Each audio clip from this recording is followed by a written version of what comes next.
a phenomenon we have been raising as a united alternative government. We raised it with the IG, Inspector General of Police, the phenomenon of goonism, and where goons work with government. And instead of having a government that is whose cardinal duty is to ensure the security of every Kenyan, wherever you may live, whichever part of the country you may go, your security must be guaranteed by this government. But when the government gets into bed with goons, you no longer have a responsible government under our constitution. What you have is a goonverment, goons and government united as one. In this case, the goons that were used, we now have evidence that are known goons in Kisumu City, and their sponsor is known. And from the evidence we have received, we have confirmed that these goons, whose faces are clearly caught on CCTV, are part of PS Raymond Omolo's team.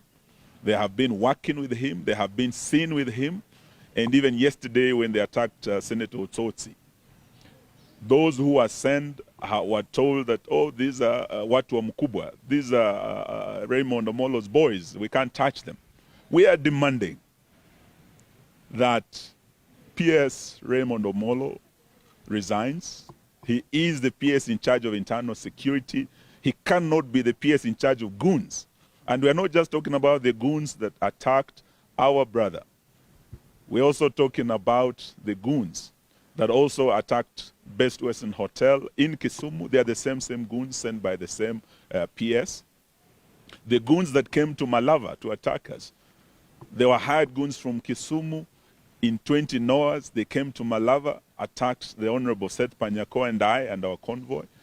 And all these goons are known, and they are sponsored, and they are financed by none other than PS Raymond Omolo. We want to demand for his immediate resignation and the immediate arrest of these goons, and justice to be done for Senator Osotsi. So let's not tribalize this thing, and let's not trivialize it.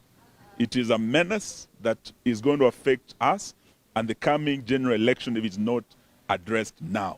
Goonism is a threat to our security, is a threat to our democracy. May I ask His Excellency Stephen Kalonzo Musyoka to now address. He wanted to say something. Oh, Caleb. Yes.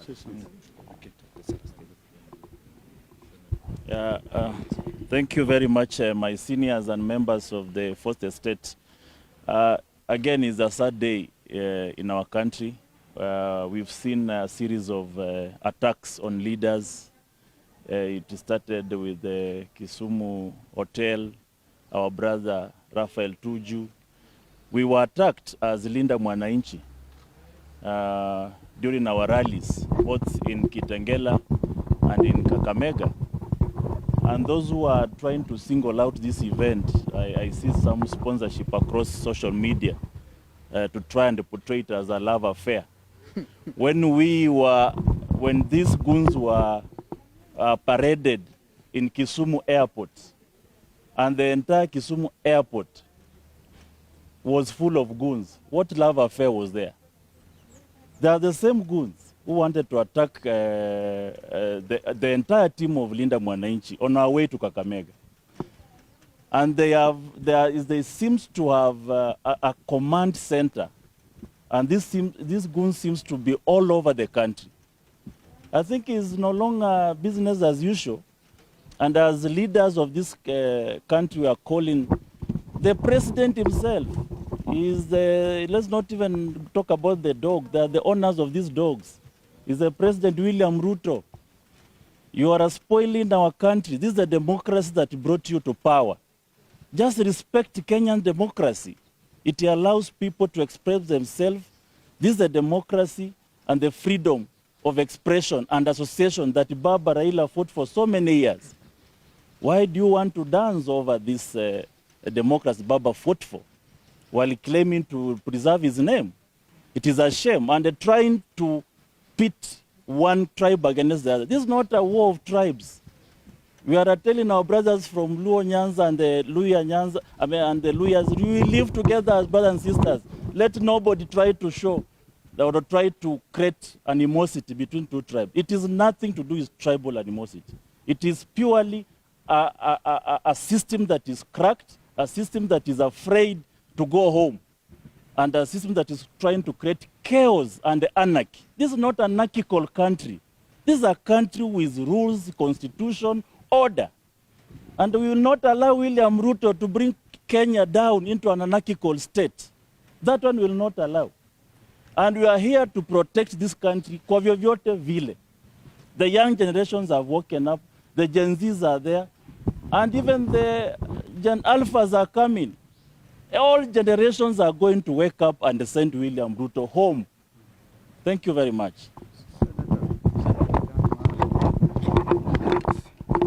On behalf of the Senate, we have condemned and we are condemning the actions against Senator Osotsi.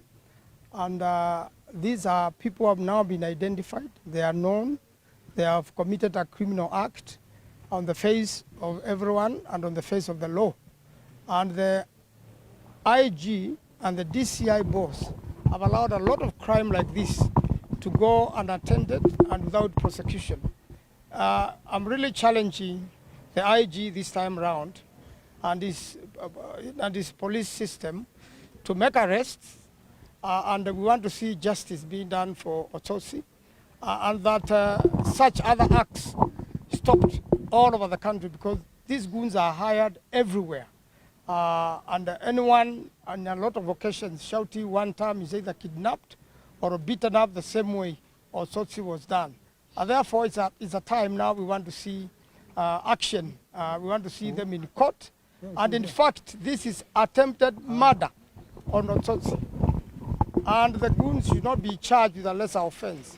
And in the worst case scenario, for those young people being misused like this, you should know that in an event somebody dies, you'll be charged with murder or manslaughter. And this runs out of the injuries. If they run 360 days, you will be liable as a person. So we want to see arrests, we want to see these people charged, and we want to see this end. Finally, for every careless act like this William Ruto is doing, you are losing 1 million votes. Now you are 1 million votes less for attacking Osotsi. Thank you. Senator Boni. Yes, I haven't heard what you have said. Unless you continue first, I speak towards the end. Oh, okay. I haven't heard what you have said, so Oh. I don't need to talk before. I'll talk. I will guide Senator Khalwale. First of all, we thank God that our friend and brother, Senator Osotsi, is alive and recovering well. We continue to thank Karen Hospital for quick action and saving lives. The other day it was, as you can see, our friend Rafa Otuju is recovering. He suffered under police brutality. In fact, was attacked inside the police station. We are still waiting for action. I personally want to see what action the IG and his team will take against those officers who assaulted Rafa Otuju in the presence of a senior counsel, because we are officers of the court, with my own eyes. And I know them, I saw them. Now it is Senator Osotsi. We want to tell the people of Vihiga County that your senator is okay. We have seen him, and as my brothers have said, nobody should try to bring a wedge between the Luo community and the Luya community, because these people live together. And it's very easy to see the plot. It will not work. No Kenyan community will agree to be separated from any other community, not just the western region, anywhere else. If we do not embrace the culture of political tolerance, this country will be blown apart. A classic example of political tolerance was yesterday, when Gachagua told William Ruto to his face the truth. That is political tolerance. They didn't beat Gachagua. Tomorrow we are going to Kikuyu. And Gachagua gave in, if people want the notice, to a police station. Gachagua gave notice to the president that the United Alternative Government will be in Kikuyu constituency on Saturday. Tomorrow we're in Machakos. So I want to add my voice to what my brother Eugene has said.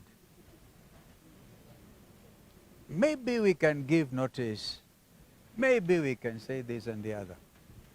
But in my view, as a leader in this country, and having seen the clip, and having listened to Senator Osotsi, there is absolutely no reason why those individuals who attacked Osotsi would not have been apprehended by now. So if they will not have been apprehended by this time tomorrow, we will be on a trail. We're even going now to institute private prosecution against this PS Raymond Omolo.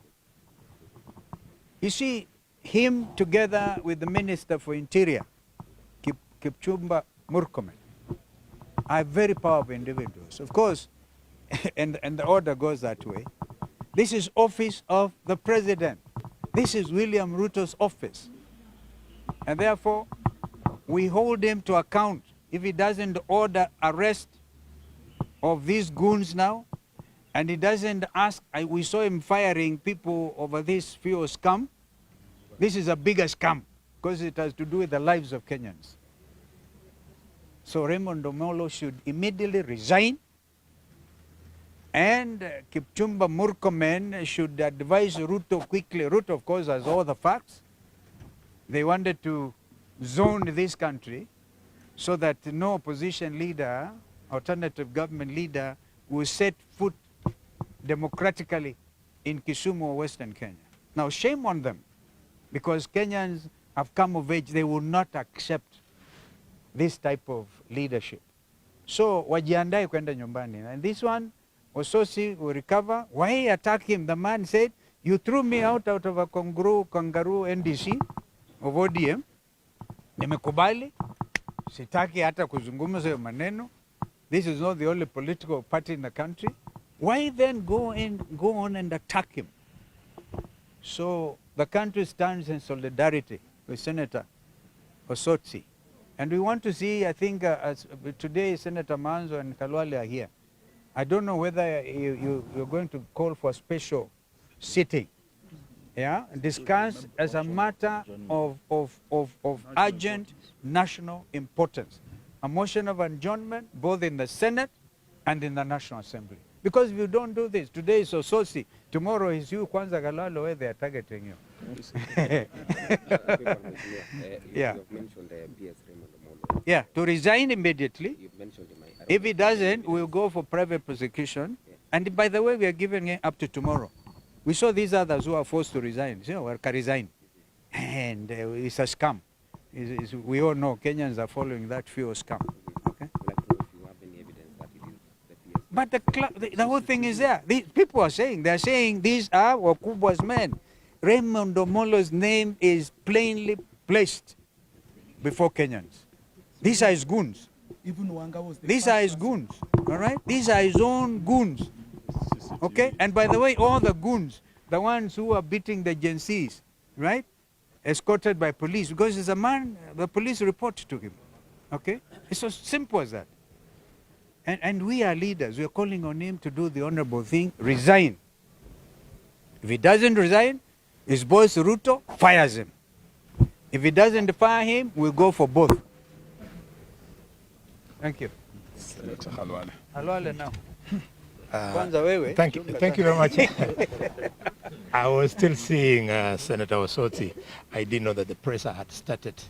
I want to join my senior colleagues and my own colleagues. Senator Manzo is here.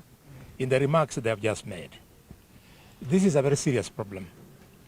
And we are lucky we are now starting to have experiences on how the government can respond to this kind of situation. I want to ask the security organs, and by security organs, I don't mean Kipchumba Murkomen, because we know where his heart is. He's the same one who asked that youth be shot Yeah. for showing their preferences on public discourse. So I'm talking about the DCI and the other investigative arms of government to apply the same efficiency they applied when our colleague Charles Ongonda lost his life. They moved very fast and immediate arrests were made. Because the CCTV footage is there, we want to see arrests. The governor of Siaya, Governor Orengo, is on record mentioning the actual names of some of the goons. What more can members of the public do in assisting the police to carry out investigations? We want quick action, and as my leader, Stephen Kalonzo Musyoka, has said, PS Raymond Omolo and CS Murkomen are in public office. When you are in public office, you are open to scrutiny. You are open to oversight. You cannot be slandered when you are in public office. We are therefore saying that they have fallen a full mile away from good performance, and therefore both of them should vacate office. And we don't know why ministers of President William Ruto find it very difficult that they cannot leave office to pave way for proper investigations. You can see, for example, we have a scandal that the presidential candidate Kalonzo has spoken to, the one over the current fuel crisis. We would have expected by now Wandai should have resigned. We wanted to have a quick one with him, and when we conducted his office as the Committee of Energy in Parliament, we were told Wandai has left. He's gone to Abu Dhabi. So I was wondering, has he gone to Abu Dhabi to bank the money, or is going to get more fuel, or to get us more fuel? This inefficiency we cannot tolerate. Finally, nobody should profile any community in Kenya. No one. In fact, I'm glad, Your Excellency, you have talked to an attempt to put a wedge between the Luhya and Luo community. It was not the Luo community that attacked Osotsi yesterday. Yeah. There were goons from Kisumu. even Tuju. Those goons from Kisumu is a cosmopolitan city. They could have been Luos, they could have been Luyas, they could have been anybody. But what I would like to stand out is the targeting of the leaders from the Luya community by the broad-based government. For avoidance of doubt, when the broad-based government chose to allow a lapse of security on a deputy party leader, Osotsi, he's a Luya. 2, when they forced Dr. Boni Khalwal and threw him out of the office of the leader of the majority, Khalwal is a Luya. 3, when they forced our cowardly brother to dissolve his party ANC, Musalia Mudavadi is a Luya. 5, when Broadbest chose to sack permanent secretaries so as to pave way for room for others from a preferred community, they targeted Professor Kisiangani, a Luya, Samuel Muhati, a Luya. They have targeted and continue. KRA yesterday, they got rid of Humphrey Watanga, a Luya. Today, the Speaker of the National Assembly is under immense pressure to dissolve his party. Not that anybody would cry about it, but Wetangula is a Luya. So broad-based government. If you must do your broad-based shenanigans, don't profile Luyas as a community that is easy for you to target. For your information, that is the community of Wamalo Kijana. That is the community of Masinde Muliro. And before they died, they had given birth to us. That's why on my right, there is the Ebo Eugene Wamalwa. And standing before you is the Ebo bullfighter of Kakamega, Dr. Boni Khalwale. Caleb Amisi is on my left. Osotsi is in bed there. Sifuna, you know him. You're wasting time. Even if you eliminate Sifuna, you eliminate Osotsi, you eliminate Eugene, you eliminate Khalwale, the point is, our children, and we have many of them, will deal with you, or will deal with your children, or deal with your grandchildren. But that is not the Kenya we want. We want the country to come together. Colleagues, I had to say this about my community because it truly touches me. Why are they not sacking Kalenjins, for example? Don't tell me that Kipto and Sang were sacked because of the oil sucker. No. They have been taken to the holding zone so as to create choreography that something is being done about the oil sucker. If something was to be done, then straight away they would have started with the minister Wandai. Finally, my brother Tuju, when what happened, I was out of the country. Take it in your stride. You and I, we are amongst the few people here, you and I, who joined Honorable Stephen Kalonzo in Parliament in 2002. We have been around for a while, and we can talk about leadership. Rafael Tuju, stay on there. Speak to the Luo community. Don't move away from us. Small young people like Raymond Omondi will go. Raymond, let me tell you, once upon a time there was a man in Kenya called Hezekiah Oyugi. He was even mightier than you. Take it easy. 14 months is a very short time. You can afford to relax and allow the country to move normally. Thank you for those remarks. Thank you. Wonderful. Sir.